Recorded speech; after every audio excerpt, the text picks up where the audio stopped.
Сүүл модын цагаанлаг Монгол Улсын засгийн газрын бондын зэрэглэлийг B2 зээлжих зэрэглэлийн төлөвийг сөрөг гэж үнэлээд байгаа юм а.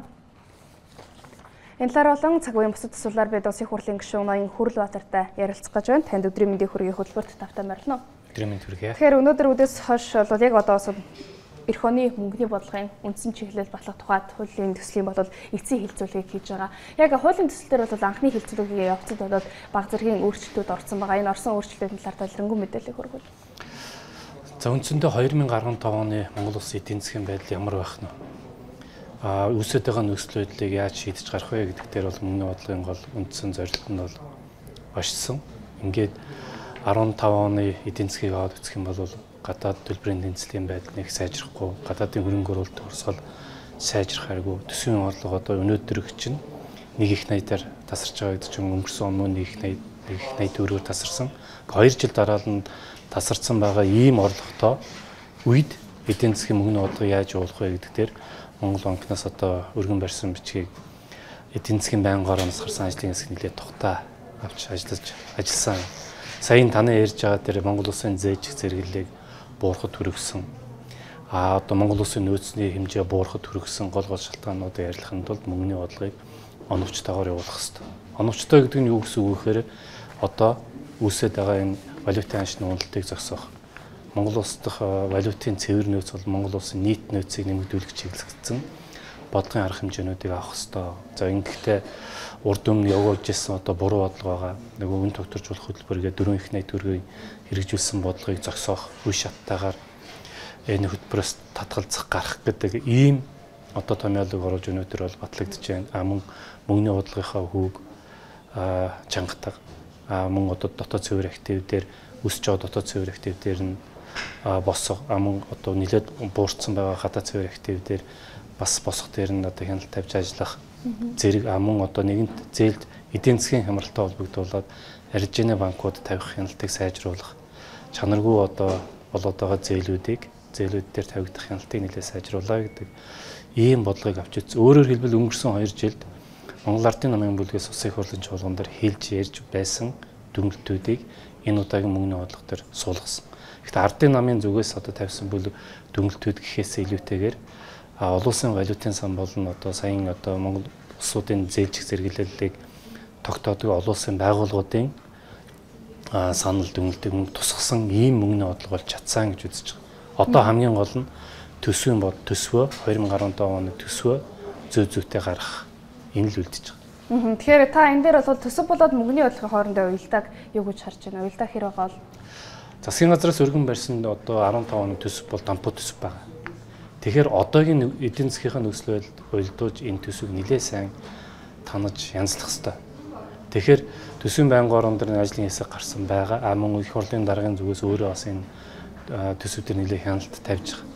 За юун дээр анхаарах хэрэгтэй вэ гэхээр энэ 2015 оны төсөв бол энэ хямралыг сөрсөн хямралаас гарах арга замуудыг заасан ийм төсөв байх хэрэгтэй байтал одоо өргөн барьсан төсөв дээр юу гэхээр урд өмнөхөөс урсгал зардлыг 800 тэрбумаар нэмээд хөрөнгө оруулалтынхаа зардлыг 500 тэрбумаар таньчихсан байна.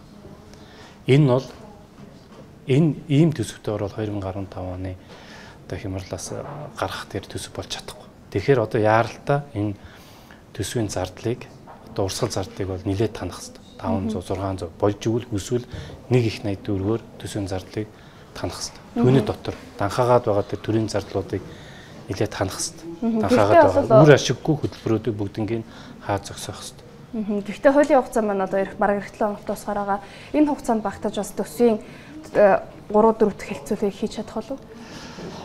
Одоо 11 сарын 15-нд энэ хуулийн эцсийн хугацаа.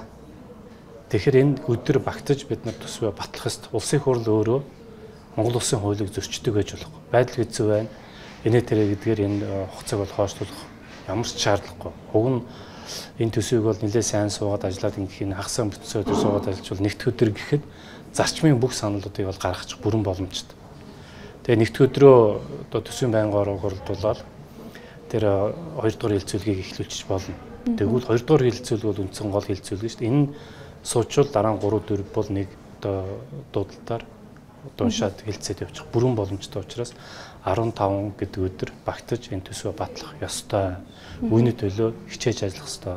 Төсвийн байнгын орооны дээр байгаа ажлын хийсгээд ажлаа хийж чадахгүй байгаа бол улсын их хурлын даргын захирамжаар энэ ажлыг хэсгийг яаралтай байгуулж энэ үеийг бол хийх ёстой л гэж бодож байна. Тэгэхээр бол яг засгийн газрын бүтэц бүрэлдэхүүнд бол огц шинжилгээ засгийн газар бол халаагаа өгöd байгаа. Засгийн газрын бүтэц бүрэлдэхүүн, засгийн газрыг хэн тэргүүлэх гэдэг асуудал өнөөдөр яг хүлээлт үүсгэж байгаа гол асуудлуудын нэг болж байгаа. Яг энэ үедээ харьцуулах юм бол манайхаас эх орны төсвөө бас улсын их хурлаас батлах ийм хугацаа байж байгаа. Одоогийн байгаа энэ дараагийн гарч ирэх байгаа засгийн газар маань энэ шинжилгээ засгийн газрын бүтцээс хэр өөрчлөгдөж орж ирэх бол хэрвээ өөрчлөгдөж орж ирсэн тохиолдолд нөгөө эх орны төсөв маань яах вэ гэдэг асуудал байгаа юм л та. Засгийн газар бол улсын их хурлд 2015 онд төсөв өргөгдсөн. Одоо төсөв бол улсын их хурлын мэдлэлтэй байгаа. Засгийн газарт хамаагүй. Тэгэхээр их хурл өөрөө энийг одоо ерөнхий сайд нь хэн болох юм гэдгээс үл хамааран төсөв бол баталчих боломжтой. Дөнгөж саяхан бараг сар гаруй хугацаанд хилцэж байгаа засгийн газрын шинэ бүтцийг баталсан шүү дээ. Тэгчээд одоо дахиад дараагийн ерөнхий сайд шинэ бүтц оруулж ирэх бол үнэхээр утгагүй. Тийм учраас юу гэж бодож байгаа вэ гэхээр шинэ ерөнхий сайд гарч томилогдлоо. За тэр хүн бол тэр одоогийн саяхан баталсан улсын их хурлаас баталсан байгаа бүтцтэй нийлүүлээд ажиллах бүрэн боломжтой гэж үзэж байгаа. Тэгэхээр уг нь энэ бүтцтэй холбоотой хүнтэй холбоотой асуудлыг хүлээхгүйгээр төсвөө 2015 оны төсвийг одоо хуулийнхын хугацаанд багтаж амжиж батлаад явах бүрэн боломж бол бий. Гэхдээ энэ хийх одоо төрийн ирмэлзэл хүсэл бол байх хэрэгтэй.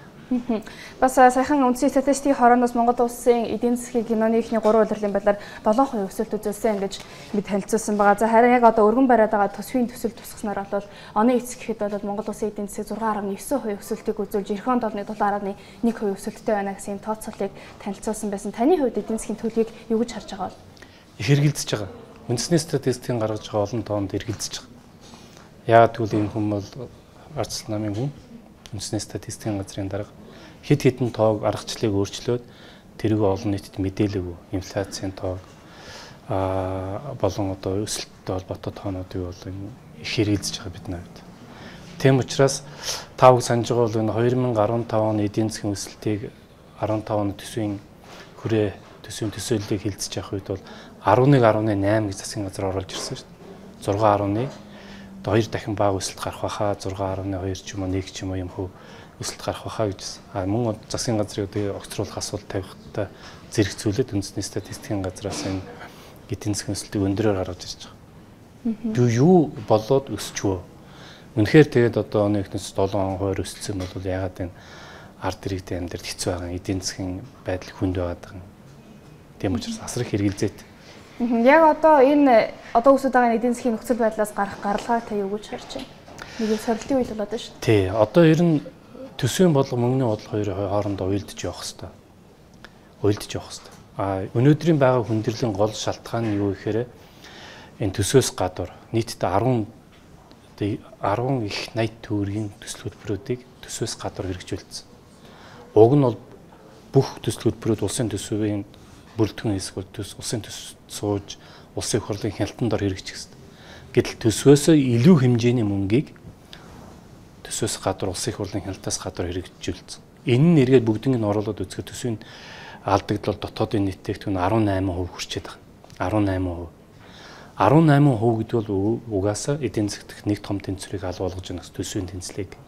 Энэ нь эргээд эдийн засгийн өнөөдрийн хүндрэлийг бий болгож байгаа. Нөгөөх нь төлбөрийн тэнцэл. Төлбөрийн тэнцэл өнөөдрийн байдлаар 1.3 тэрбум долларын алдагдaltaй явж байгаа. Энэ бас өнөөгийн эдийн засгийн хүндрэлүүдийг бий болгож байгаа. Тэгэхээр төсвийн бодлого, мөнгөний бодлого бол энийг засах руугаа чиглэх ёстой. Энэ алдаануудыг засчих юм бол эдийн засгийн байдал бол хөгжиж явчих бүрэн боломж байгаа. Жишээлбэл тэр төсвийн алдагдлал дотоодын нийт төгтгөний 3-аас хэтэрчих ёсгүй байхгүй. Гэтэл одоо энэ эрх баригчд яаж чуураад байна гэхээр төсвөөс гадуур тэр Чингис бондоо, Самура бонд үн туршуулах хөтөлбөр явуулчаад үлдэж байгаа зардлаараа төсвийн алдагдлыг дотоодын нийт төгтгөний 2% барьчаад байгаа байхгүй.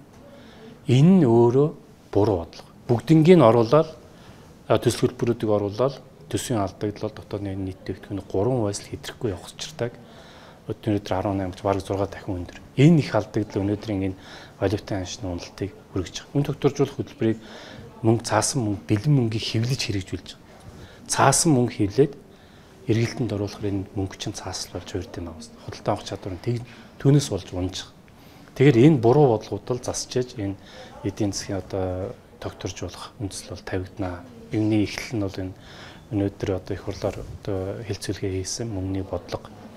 Танд маш их баярлалаа. Тэгэхээр хамтдаа бас бидний ярьсан маань түрээд өндөрлөж байна. Тэгэхээр бидэнтэй эх оны төсөв мөнгөний бодлогын талаар, за мөн эдийн засгийн төлөвийн талаар улсын их хурлын гишүүн Ноён Хүрэлбаатар ярилцлаа.